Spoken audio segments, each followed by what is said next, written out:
Hello, I'm Deborah Malone, founder of The Internationalist and host of Internationalist Marketing TV.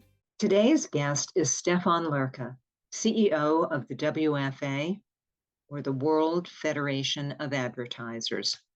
Stephan, what a pleasure to see you again. Welcome to the show. And as you commented, we connect again at the same time as last year. So same time last year. Thank you for having me, Deb. A pleasure. Well, look, let's start with something very contemporary because you've really just returned from Dubai and COP28, which I think most people know is the UN Climate Change Conference. And before we talk about the year ahead in marketing, I'd love to know what you gleaned from the conference and what it means to marketers in terms of sustainable development goals and other green issues. Yeah, so this was actually my third COP. So I've done Glasgow, Sharm el Sheikh, and this year Dubai. Nice. It felt a bit different to what I've seen so far. I think it's fair to say that there was more cynicism around, and obviously, when you land in Dubai and you're being told that this is COP28, there are some obvious questions can be asked in terms of how sincere such a process can be. But I think the cynicism was more about the ability or rather the inability for governments to come to meaningful agreements in terms of caps, in terms of treaties, in terms of deadlines. And so that was very much the predominant feeling when it came to intergovernmental negotiations. They take place in a zone called the Blue Zone. Basically, that's where the governments of the planet come together and negotiate for 2 weeks. I have actually spent my time in the Green Zone. The Green Zone is where actually stakeholders meet. So it's businesses, it's academics, it's NGOs, it's startups, it's investors. And I found actually those conversations really interesting because although the media attention is almost entirely focused on the governmental negotiations, the stuff that really happens where the action takes place is actually in the green zone. That's where investors are looking for the profitable startups. That's where entire sectors talk about their transformation plans. And you get the sense that this is not anymore a question of if it will happen or when it will happen. It actually happens now. And that I found really interesting. From a marketer point of view, there are a few takeouts for me in terms of COP28. One is marketers are very much welcome. So we're not in this sort of environment where marketers are being blamed for all the ills of the world, but actually stakeholders see the need to enlist marketers in getting consumers to embrace a more sustainable consumer behavior. So marketers are very much seen to be part of the solution. That's very, very encouraging and offers plenty of opportunities to team up with stakeholders. The other takeaway for me is the need to get CMOs and CSOs, so chief marketing officers and chief sustainability officers, to be working more closely together.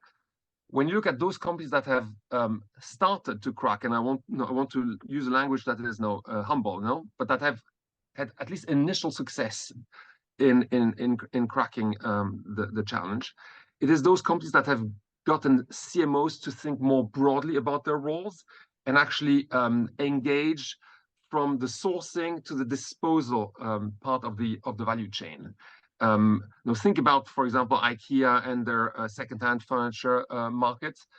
It's really about thinking more broadly about the remit and extracting value across the value chain, and that theme was very much at the core of the conversation we had with marketers, with brand marketers that were present at COP28, and I'll come back to that maybe later on in the conversation, because WFA is going to be working specifically on getting those two communities to work more closely together to unlock the potential add value.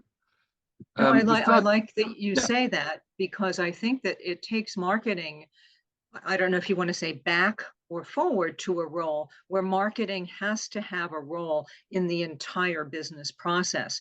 And I think this is one of the sustainability is one of the areas that solidifies that role with marketing. And it also sounds like some of the findings that you got from COP28 are very similar to what you were advising from your recent wonderful, wonderful research on sustainable marketing 2030 that you did with Kantar.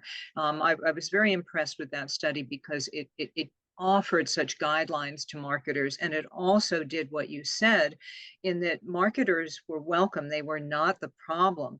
They were part of the solution. Do you want to talk about that just a little bit? Yeah. I think we need to overcome this sort of preconceived idea that we are part of the problem, or that we need to be in defensive mode when it comes to sustainability. I think many stakeholders look at us as actually a part of the solution. So the research you're referencing was actually our hero research this year. The sort of main piece of research that we published, and it was called Sustainable Marketing 2030, and we looked specifically at what has changed in the last few years in terms of marketing and sustainability, what needs to change going forward, and where are the obstacles and how can we overcome them. And essentially what we're learning is that the vast majority of CMOs get it. No, it's a piece of research that is global. There was 900 plus senior marketers from all around the world. The vast majority of CMOs, over 90%, get it, that sustainability is going to be a key priority going forward, and there's a big expectation for them to be stepping up. And also the vast majority of them feel that they have a role to play in that field. So it's interesting to see that this is a very strong conviction that is shared across geographies. Consumers are actually expecting precisely that. Now, again, percentages of over 80% of consumers feel that brands have a role to play. Now, when it comes to marketers assessing where they are in this journey, we have actually marked more than half of marketers who still consider they are in the beginning, taking the first steps on that journey. So we are, as a profession, we are lagging compared to where we should be, even compared to where the company is. So if you compare where marketing stands compared to the corporate, marketing is lagging. And when you think about that, marketing is actually the function in the company that should be projecting itself into the future, and that should be actually bringing the future into the company. So for marketers to be lagging is almost a contradiction in terms of concept. Now, when we look at where the obstacles are, the vast majority of obstacles are of an internal nature. It's about the structure, basically the setup. How is the CMO working with the CSO? What we just discussed a minute ago. A lot of companies are still suffering from silos. It's a question of training. Marketers still have a big knowledge gap to fill when it comes to sustainability and understanding what the roles are going to be. And it's also about understanding the opportunity in terms of growth. Too often, marketers are being held back with this notion that making a product sustainable is going to be more expensive. And so in the research that you saw, we're actually setting out a growth concept that we call how's it called again? The integrated growth concept that actually looks at the entire value chain from sourcing to disposal, and that leverages the unique assets of marketing, in particular creativity and partnerships, in order to be getting there. And so that is how we want marketers to embrace it, as an opportunity for growth, rather than as a threat or as an additional cost, etc. And the conversations in COP28 were very much focused on that. I met actually a number of investors who actually came to COP in the green zone in order to understand where the startups are that are most promising in terms of capturing that added value. So we're not in the mindset anymore of, is this going to happen? When is it going to happen? It's about investors looking at where are the disruptors that are going to be winning in the future. And I mean, the only parallel I can draw to what I've seen in terms of the marketing transformation in recent years is the digital transformation. So the sustainable transformation that is ahead of us is going to be cutting across the entire company. It's not going to be limited to marketing. It's going to be requiring that CMOs have a much broader view of their remit. And it's going to be about looking at business models that are potentially going to be disrupting legacy businesses. No? And that's where we see the opportunity and where we're going to be helping our companies embrace that. Oh, that's a wonderful way of putting it. I really think that makes it look very big picture. It's a great analogy. I always find it interesting that CMOs have to partner with somebody else in the C-suite, it seems, even though they're supposed to be the innovators and the forward thinkers. Now it's the CSO. For a while ago, it was the CFO, then it's the CTO, and so on. But you've done so well in this area, including your Planet Pledge and so on. I'm assuming sustainability will continue to be one of the WFA pillars moving forward. Let's turn to 2024. What are the other pillars for you? Look, I mean, there's obviously the number one priority. So when we run actually member surveys, and we do that actually at the end of each year in order to prepare our agenda for the following year after year after year, since 1953, the number one priority is marketing effectiveness. That's obviously, what marketers are expected to be driving. And so marketing effectiveness at a time of economic uncertainty is going to be very, very important for marketers. The accountability, the pressure on demonstrating return on investment is absolutely huge. And it's going to be requiring marketers to address some of those major obstacles that we still see in terms of establishing the right marketing effectiveness models. In particular, being able to measure the short-term and the long-term added value of marketing spend. Now, we've been very much focused on the short-term because we've got all these wonderful metrics that come with digital, but we've been actually lagging in terms of being able to put a value on long-term brand building in order to be getting that balance right.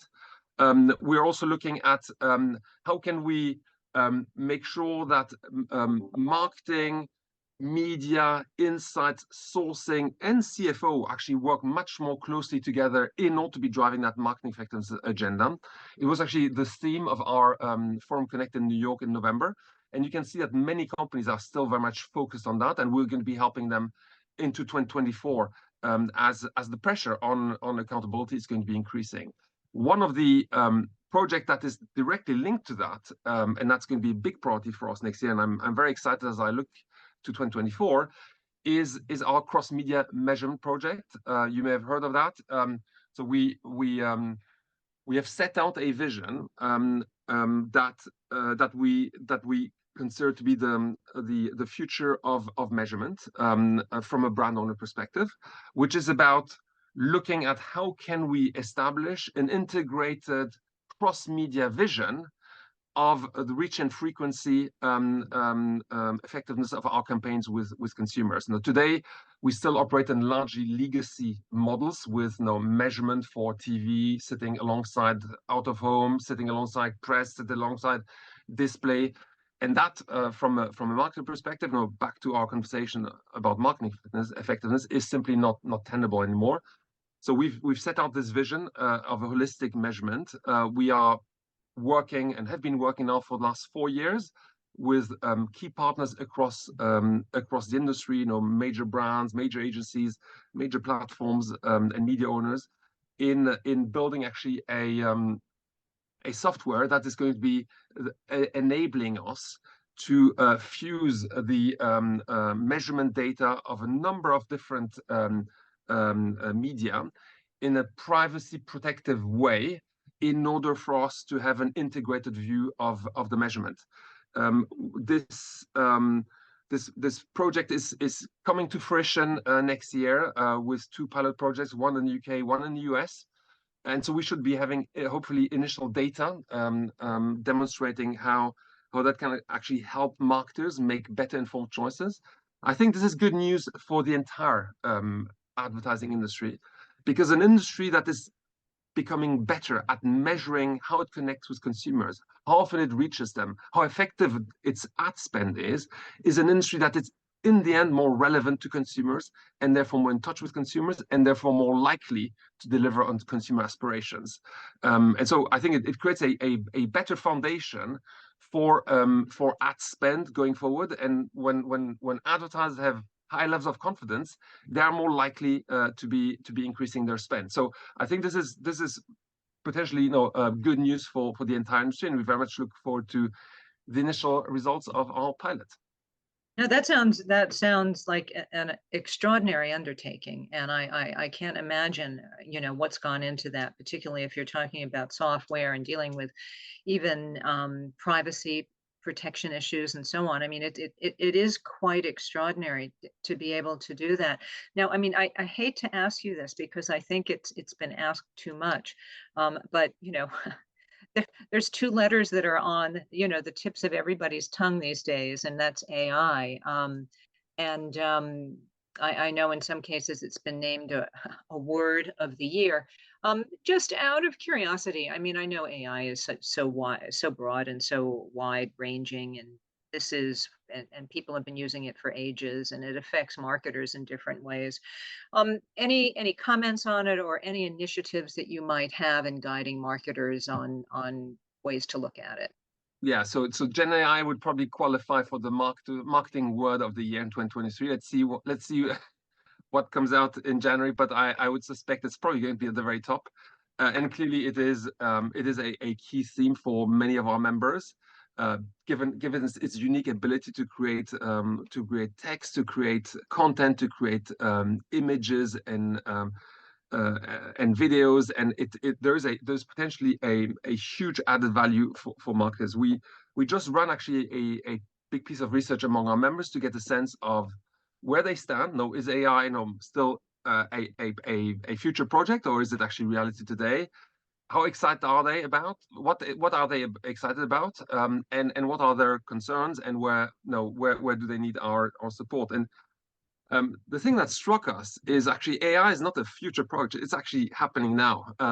3 out of 4 corporate members of WFA either use Gen AI in marketing today or are about to start using it. So this is very much happening now. It's not a sort of future vision. And when you ask marketers in terms of what excites them, it's obviously ideation, content creation, personalization. That comes out on top with a lot of excitement, no? And a lot of trials going on right now. Now, when you ask those same questions to their colleagues in policy, in public affairs and legal, you're hearing slightly different responses, no? So there is a sense that AI is probably going to be an opportunity for marketers, and essentially in terms of efficiency in the first stage. However, there are concerns, and those concerns, you will not be surprised to hear, are data protection, IP, brand safety. And then you add to that also diversity and inclusion. These are the top concerns, and marketers and policy/legal don't have exactly the same level of concerns. So you clearly need to be putting them together in order to have an integrated view of the opportunities and the risks. And that's what starts to happen actually in companies. You have a few companies that have chief AI officers, but you start having actually a very significant percentage of our members who have boards that are composed both of marketers and legal people that are looking at some of those questions. What's striking is that when you read the trade press, a lot of the attention is focused on AI being a booster to creativity. That is not what we're seeing right now, at least what our members are telling us. Essentially, Gen AI in the first stage is helping in terms of efficiencies and productivity. Now, we could see potentially in the second phase other benefits, but essentially the focus right now in terms of immediate benefits is efficiencies and productivity. I can Yeah, understand that. I actually can very much imagine that, or maybe, other ways of sorting data or trends or micro trends so that you can have better personalization and so on. I think that, but in many ways that has been going on, for some time. I'm sorry, you were going to continue about some of the concerns and surprises about AI, but go ahead. yeah, yeah. I mean, what we're seeing is that it that many brand owners haven't yet gotten their head entirely around it. So they're in experimentation phase, but they haven't really thought yet through the whole process. And in particular, when it comes to brand safety, to IP, to impacts on diversity and inclusion, just think about what happens when you actually feed into the models, into the large language models, when you feed data that is potentially biased. The output is probably Of going to course. be a bias, and as a brand, you're potentially going to be vulnerable and expose yourself if you use output that is essentially reproducing stereotypes. No, and you might be undermining all the good work that you've been doing on this subject in the past. So you can see that we are in this initial phase where there's a lot of experimentation going on, and at the same time there are companies that start realizing they need to be building frameworks, building accountabilities, and making sure that what is happening in terms of Gen AI in marketing is actually compatible with the overall values and strategy of the company. And so we're going to be helping our members by providing frameworks, in particular, what are the criteria that you need to be looking at when you decide on a supplier and Gen AI. We're also going to be helping marketers also in terms of vocabulary. A lot of terms are being thrown around. They don't always have the same meaning. So we will be spending quite a lot of effort on this next year. It's going to be big on our agenda. Oh, no, that's interesting. Now we've got a number of things on your agenda. Just a quick comment on that. People talk about AI taking away jobs, but the way you've explained it, it sounds like there's going to be more jobs in the AI legal field. And we haven't even touched on procurement. If procurement's role is suddenly wondering if AI will create greater efficiencies at lower costs, but let's not touch on that quite yet. You know? Um, you're always quite thoughtful and philosophical about a number of industry issues, and I just wonder, we pass through years so quickly. I wonder if there was something in your mind in 2023 that was so pivotal that it's shaping the future of marketing as a discipline. And I don't know if that is AI, since we've just spoke about it, or if it's more of climate or anything else. But you always have such interesting perspectives, particularly as you talk to your members. Yeah, I think the pivotal moment in our industry in 2023 is what happened in Gen AI. I think that opens a totally different horizons and opportunities in terms of marketing and its ability to work effectively and efficiently. And I think we haven't yet fully understood yet all the implications of this. And I think it's obviously much more than marketing. It will impact our entire society. I think that for me that is the single biggest impact of 2023 on the future. And we'll learn as we go in 2024 in terms of how that plays out for marketing. I'm absolutely convinced that provided we manage that technology in a strategic manner, that is, we don't become just objects of that technology, but we actually own it, and we have a vision of how we want to use it, and we have a clear framework in terms of the values we're going to be applying and the accountability we're going to be creating across the industry.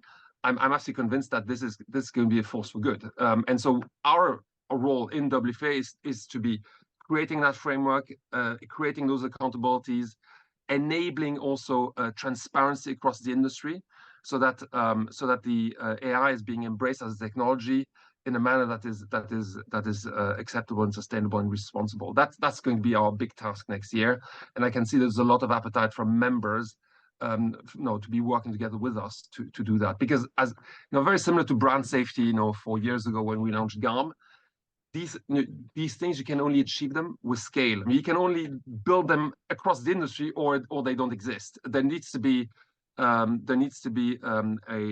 sort of cross-industry effort and framework for us to be able to manage that. And so that's basically going to be one of our top priorities next year. No, that is amazing, and it begs the question: is marketing changing?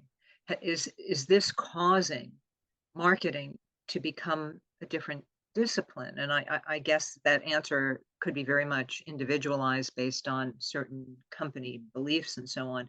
But it does seem to be a seminal moment where so much is changing, and how you embrace it will affect the future of the business. Don't you think?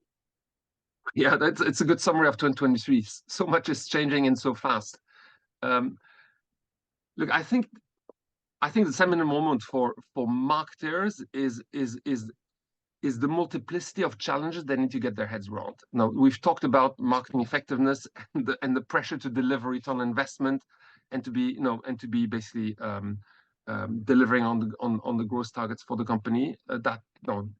That has always been the bread and butter of marketers.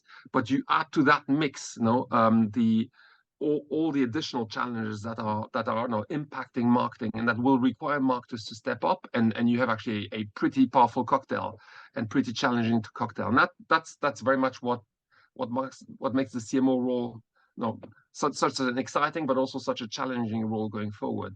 You need CMOs that have this ability to drive an agenda that is an effectiveness agenda, while also understand how they will position their brand in a world that is changing very rapidly, and do that in a manner that is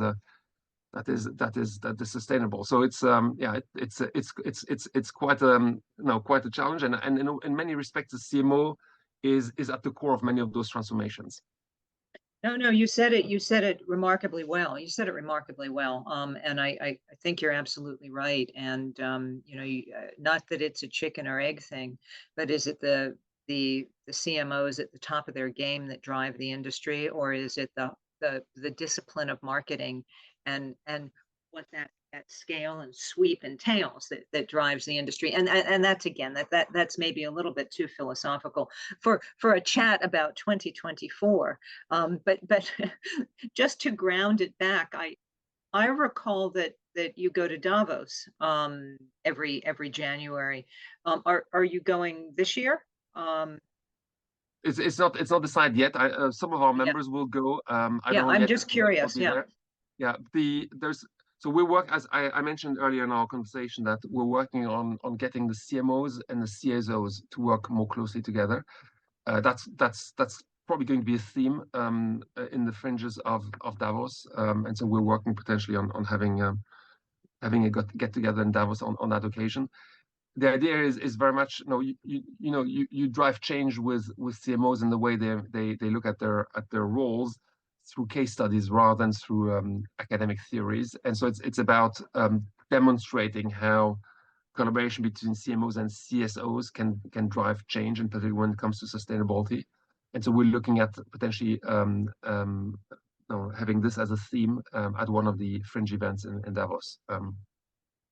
No, that makes a lot of sense. No, it makes a lot. I only mentioned it because it seemed to be the natural progression after talking about both the complexity of the CMO role, and also the need to connect with so many other parts of the C-suite. So I thought that was rather interesting. Let me ask something again that is, it might seem pretty pedestrian at this point, but for years and years we've all talked about things like purpose. Now, everything evolves. I'm assuming that notions of purpose are evolving, but does it matter as much, or is it now all wrapped into broader issues of sustainability and doing the right thing and being a force for good? Look, I think the debate around purpose has evolved. So we've seen many companies embrace purpose at a time where increasingly consumers are sensitive to that. But we've seen good and bad practices, we can all think of great examples, and we can all think of bad examples. The reality is that a number of stakeholders and consumers in particular feel that companies need to show their commitment to an issue that is close to their heart, and at the same time, they are very demanding when it comes to authenticity. You may have seen research recently that was released by the European Commission on greenwashing. Almost half of ads that were analyzed in that research came to the conclusion that claims were not substantiated, sufficiently substantiated in order to be considered to be acceptable.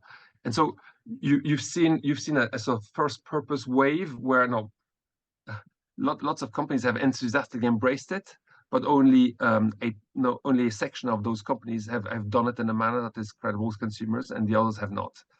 And so consumers become more demanding now when it comes to explaining purpose and demonstrating purpose. And I think what we're seeing now is companies linking their activities to certain outcomes that are indisputable. Okay, so in the market, you have companies that have linked their claims to outcomes that were not exactly in their control. Now, think about water scarcity, or think about broader themes that no single company can impact.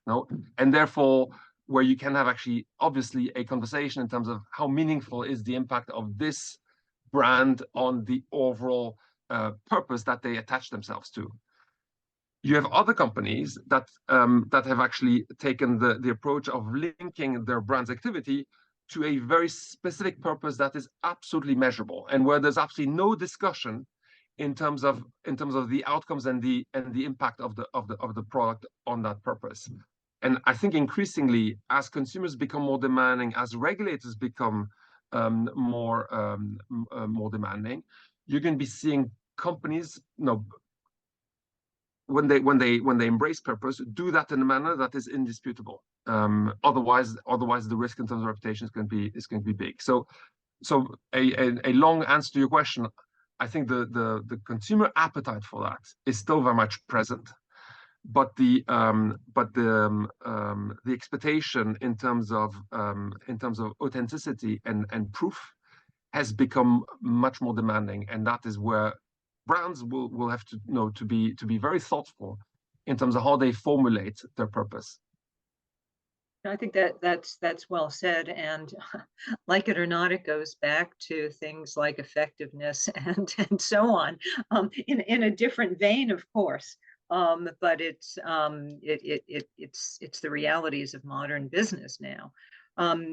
Let me just ask, as we could talk for hours. Let me just ask if there's any other plans in 2024 that you have underway. I mean, you're undertaking such extraordinary things right now, and I also know that Toronto is coming up for Global Marketer Week, back to North America after 7 years, I believe it is. And I just wonder if there's anything else that you can share with us now, and I know it's very early. Look, we're delighted to go back to Toronto next year. We'll do our Global Market Week there from May 14th to May 17th.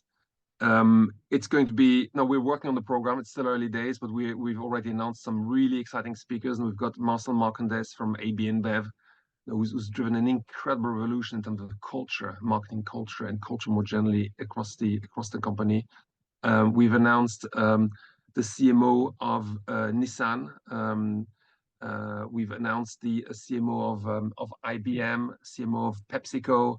So we're going to be having some really exciting speakers there. As you know, the theme at our Global Market Weeks is really about looking at our industry, both in terms of its opportunities, but also its challenges and how it can address them. And so those conversations are going to be candid conversations. They're going to be looking at the best in class and what we can learn from them. And we're also going to confront us with some external voices and points of views in order to make sure that we as an industry, at a time where so much changes all around us, remain in touch with how people feel about us, and I think it's going to be a good mix. Those weeks tend to be both very entertaining, very insightful, very dynamic, and refreshing, and more than anything else, authentic. It's about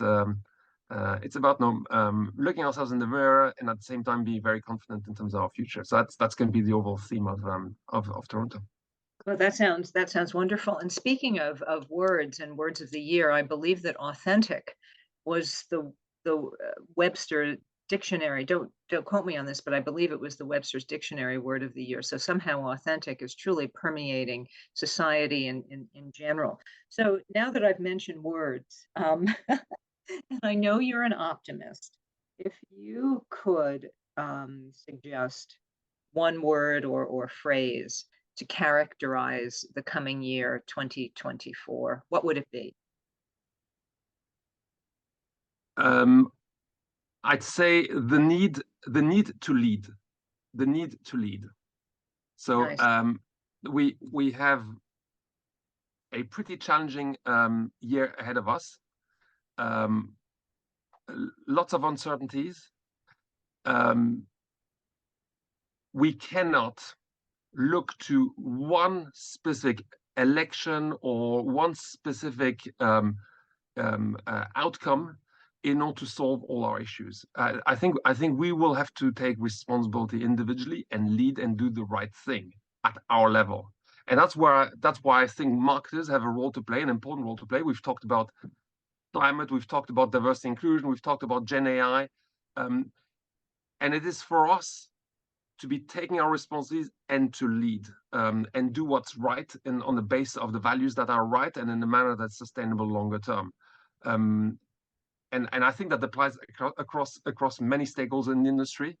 Not to fall in that illusion that someone is going to be solving all this for us. The solution is with us. And honestly, as marketers, we're relatively well placed to be doing our part. That's very much in our DNA. We've got the technology, we've got the optimism, we've got the vision, we've got the drive, we've got the creativity. We can contribute to that. So I think, I would call it the need to lead. I think that's a wonderful way to look forward to 2024, and I absolutely hope you're right. And I know that you have drive and you have optimism, so I have no doubt that you will move this forward with your community. So thank you, and thank you for such an uplifting note. I really appreciate it. Makes me feel better about the world in general. Thank you, Deborah. It's always a pleasure to talk to you. All the very best for next year. Always a pleasure. Thank you so much. Thank you. The Internationalist focuses on the continual reinvention of marketing by highlighting inspirational marketers around the world and their ideas as they move the industry forward. Internationalist Marketing TV shares these perspectives through interviews and personal stories. Thanks so much for watching.